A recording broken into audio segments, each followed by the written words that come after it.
Hello everyone. Let's work a little bit on a perspective. How to deal with perspective on landscape drawing. We've done it with the last week. It was with with city drawing, street drawing, perspective on city drawing, and then how about a landscape drawing? Well, here we have a landscape from Charan, Spain, and then and then you have these. Well, we'll see the picture as you go along as we progress. Hello, everybody. Here we have a landscape drawing, and then we'll see how we're going to deal with perspective in landscape drawing. We had last week we had the city drawing. This week we'll do a landscape drawing. Well, cityscape, and today a landscape, and obviously how to deal with perspective in landscape. So let's see how you have a landscape from Charan, is the village I'm in. Charan, Spain. Here we have some grass, and then I want to lead the eye to the well, it's kind of a mountain. It's a little hill which was filled with clouds, and there's a lot of mist going on here. So it's basically quite magical view to look at. But then obviously how to draw that, and then obviously the whole drawing needs to focus the eye somewhere. So I want the focus of the eye to be on that part here of the drawing. Here we have mist, so it's not going to be much going on. So the mist comes down here. Here are hard rock and grass. So you have a substantial dark area here. Here we have some foreground bushes, which I don't want to focus a lot because there are quite a few of them, and I don't want to focus on a lot of them. And the thing is that it's kind of getting the eye and looking and focusing the eye to what's most important. And you have to choose, as an artist, you have to choose what is important for you, what you think is worth drawing, because there's so many elements. And here is the background. These are the rocks here. Rock. That's all this rock. And here we have hard ground here. There's not a line which separates them. There's quite a bit of quite a lot of things to draw and put attention to. So I'm going to be kind of selective here, because you cannot fit everything. So you have bushes, and then you have a quiet grass area with not much going on, and that's what I mean by quiet. And then we have on that part of above the rock, we have, again, it's the mountain behind, or a hill, which is very extremely rocky. And here are the rocks. And if I go upwards, I'm going to deal with the mist, so I'm not going to do it much about up here. Dark. It's beautiful because it's all blue in the picture. The picture is colorful. And that was on one of the days. Then it was raining the day before, and then the day after, you wake up and you see this misty thing, which is very intense and complete still. Nothing was moving, nothing except you could not even hear birds, so it was a bit strange. And it reminded me a lot of the Japanese art and the Chinese art with watercolors. So let's get that mist going on up here, and that is a very still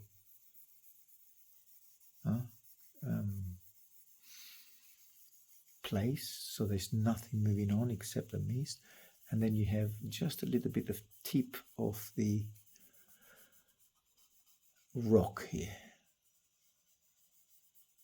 Actually, no, it's not the tip of the rock, it's actually cloud, but it looks like the tip of the rock. But anyway, I'll leave it there because it draws attention there. So even if it's not there, it's good to be there because it just moves the eye from here right up there.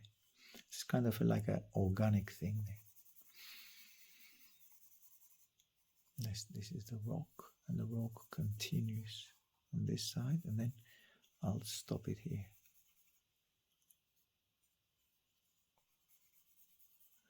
And the grass. But there are lots of rocks and lots of green areas here, so I don't want to be completely flat here. Or maybe I would, because there are lots of things going on here, and then not much here, but I still have the rock, so the rock attracts attention. So it's kind of a, see, the eye moves about. Okay, and then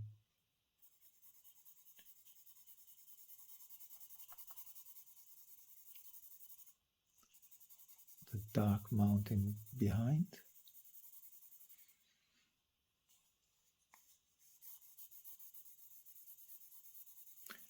And huge rocks here, and with different greens. Obviously, it's almost like a black and white picture. Very, very grey. It was a very good moment to take that picture because it's very unusual here in the village or hamlet. Very few houses here to see this thing. Very unusual. It's always sunny here. And the mist comes down here.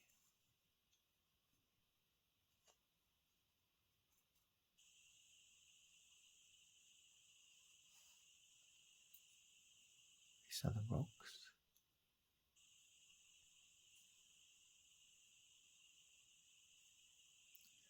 And that's a good way with my fingers to reveal the rocks themselves. And misty area.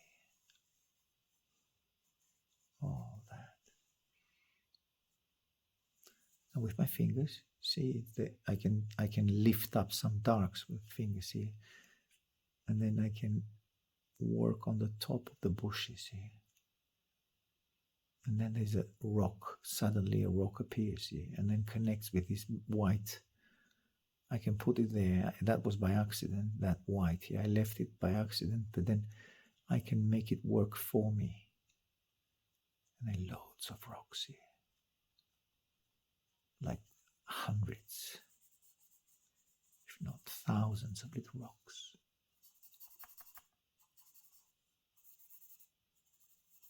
These are the bushes in the forefront.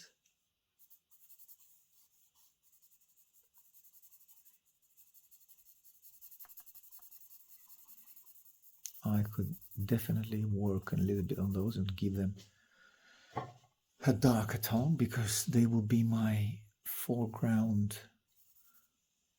and they will attract a lot of attention from the viewer.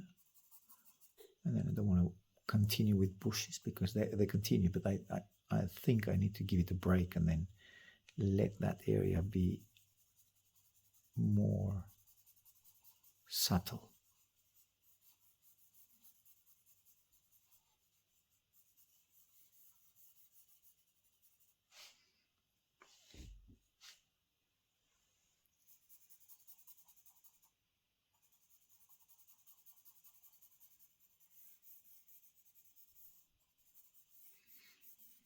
These are huge rocks that I'm working on.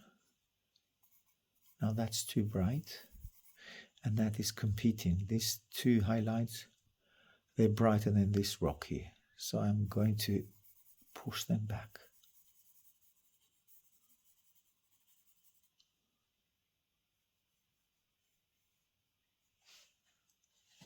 Again, I've just added another rock piece there.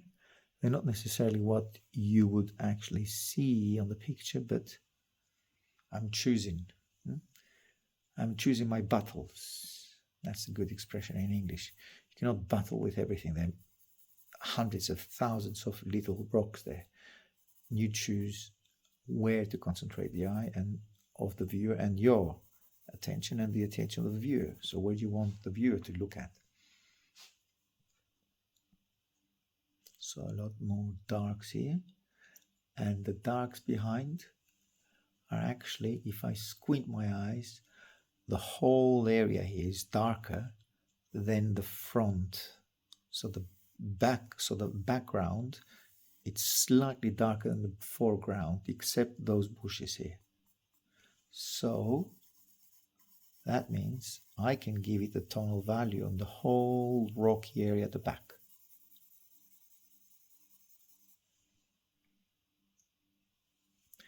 And dip that dark area a little bit down here, there.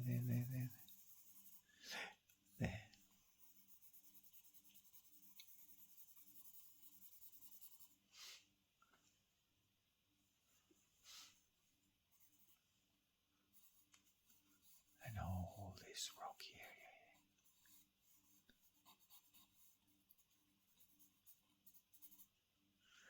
area. As I said, I can give it a darker tone and all this area.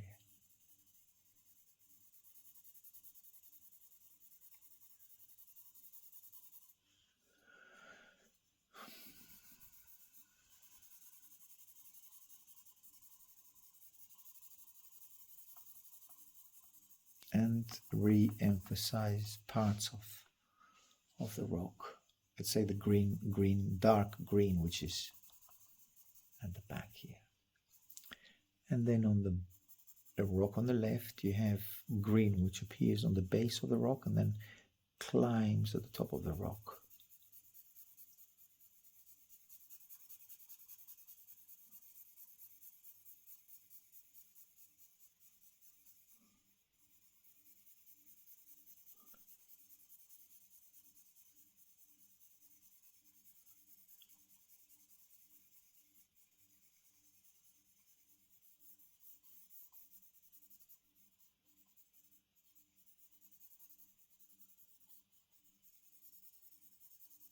Again, these are far away vegetation, which is actually climbing on the rock.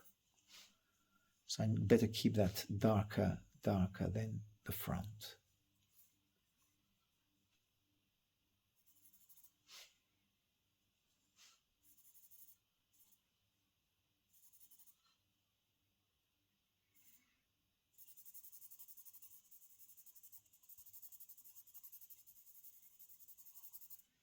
Darken this bush here. Darker than the rock itself.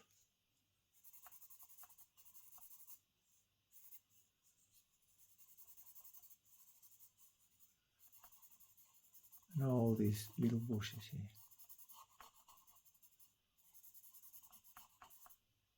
Smaller, much smaller ones.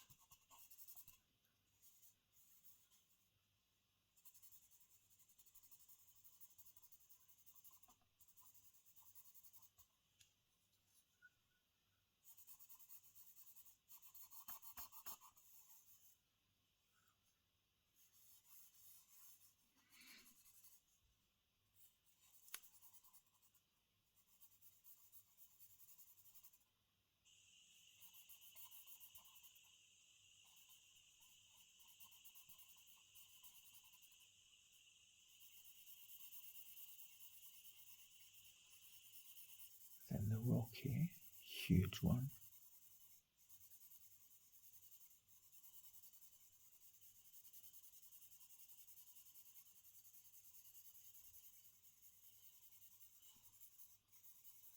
Don't want to leave marks like this because they attract attention. And this, it's a background, so I don't want to leave sharp edges at the background.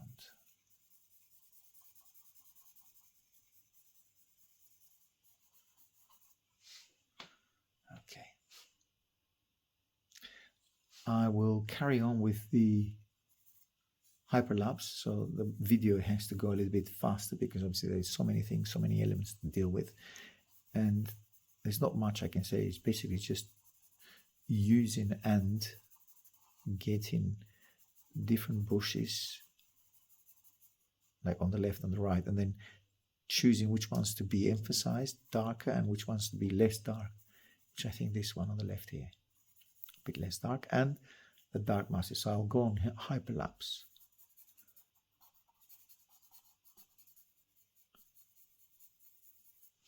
Okay, I'll go on hyperlapse. Okay, let's get back to it. And then, as we said, we have the background here, which is quite dark because of the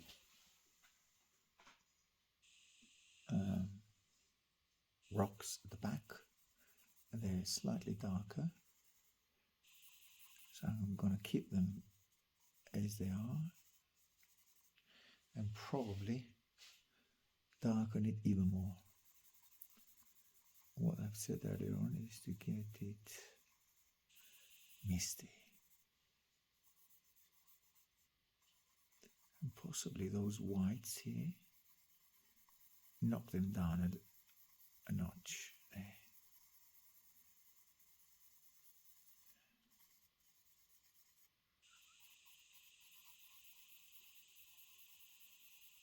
Knock them down a little bit more, and those, I want them to look like rocks as well.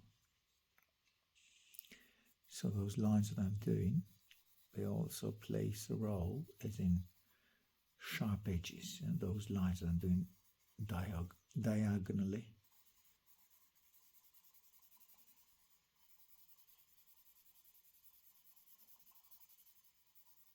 And some bushes here. Bushes here as well.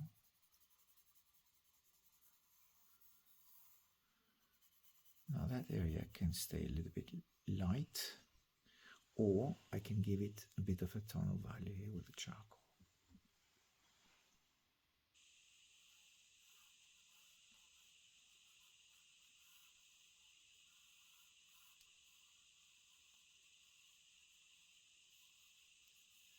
There, a little bit lighter.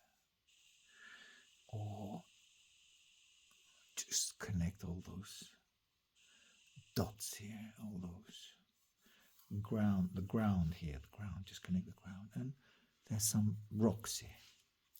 Actually, I'm not sure, should I put them on? I think I should, because they will distract a little bit and they will have a different texture.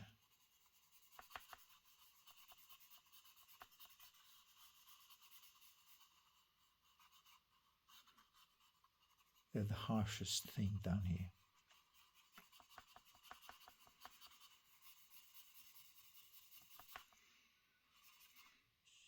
They're not as dark as the bush, but they have definitely a different texture.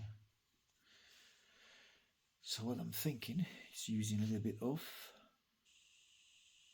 stump and brush. Of stump, different shapes, different sizes.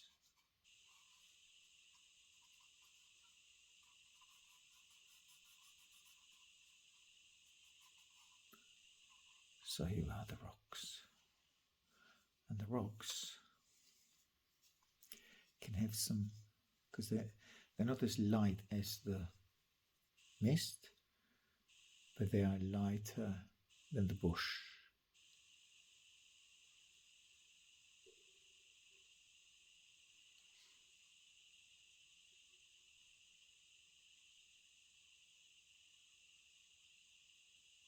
Some rounded,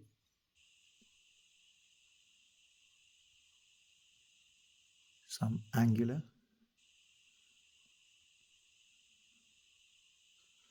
Okay, now next thing will be to soften the mist. Get some dust. Rotate the brush 360 degrees. let that dust go. Move down.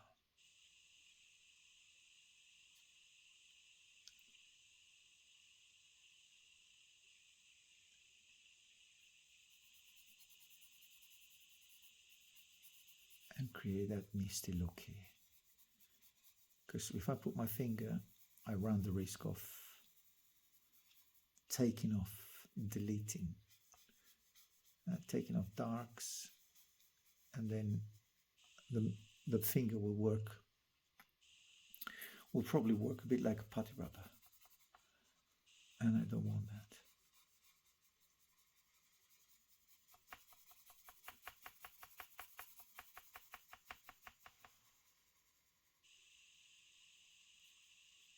Mist comes down here.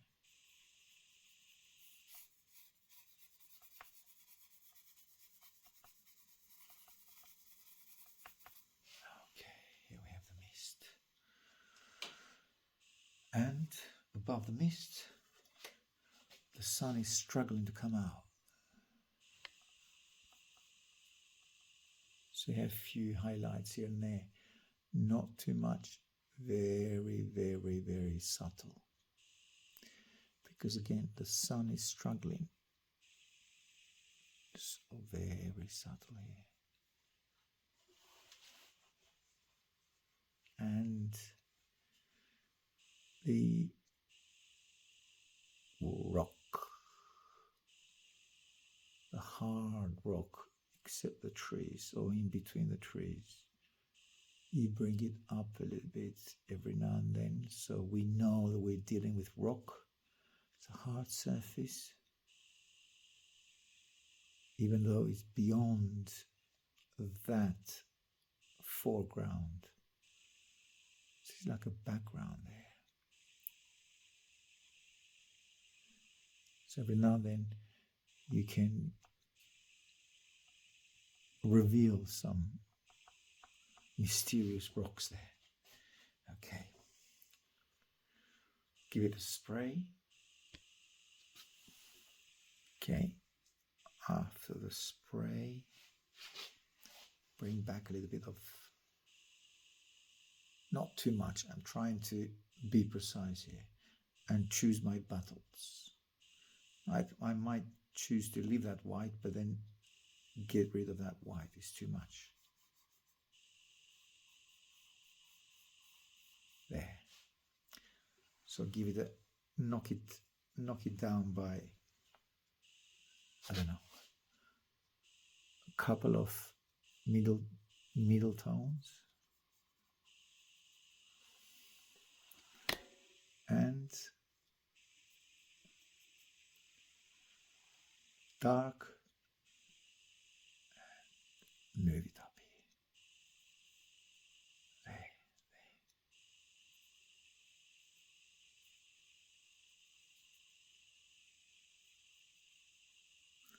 There. I'm rotating the brush so I can use and utilize all the dust which is hanging on the brush. Just let it go. Let it go.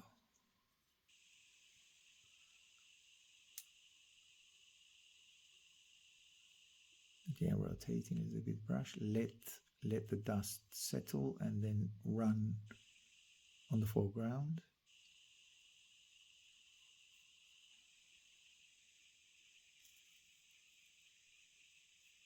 Rotating my brush again.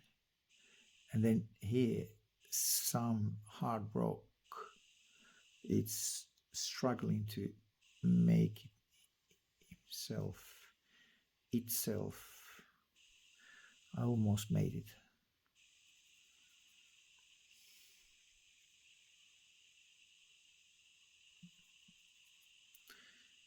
A masculine rock himself. Are they feminine rocks? No, they're not. So some rocks were struggling here to come up and shout, I'm here, basically. So try and keep it keep the darks darker here on the right, and keep the darks here a little bit, not as dark as much, not as much as this on the right. So keeping those darks every now and then repeating themselves and revealing themselves as well. Oh, here I have a peak. Here, just there. See, the rock revealed itself here. Okay, now last touches. Like for instance, I would like to emphasize those bushes here because they're impressive. They're very dominating here. And then you have some smaller ones which are softies. They complement the big one. Or maybe they're just there to show where's the biggest rock, to complement the big rock. So it's like secondary figures. A little bit of every now and then bushes here on the front row rock. Cannot have both at the same dark. So what do? Knock it a little bit down. It's too much. And this is where the peak of the rock was struggling to make itself reveal itself. And then here you have another peak. But don't forget they're on the background and they're not as harsh or sharp or emphasized as the one at the front. And now, I think I need to come and soften that dark area here. I was careful there, but I'm a bit less careful here because this is where the mist is. And I want this to be revealed. So I want to keep the sky. I mean, it's not the sky, it's the mist, but it's basically the sky. Sky is falling down, coming down onto Charan, a hamlet here in Spain. 1,250 meters above the ground, the sea level. Oh, here we have a path. People can walk by. Yes, I've been walking there as well. Okay, and a little bit of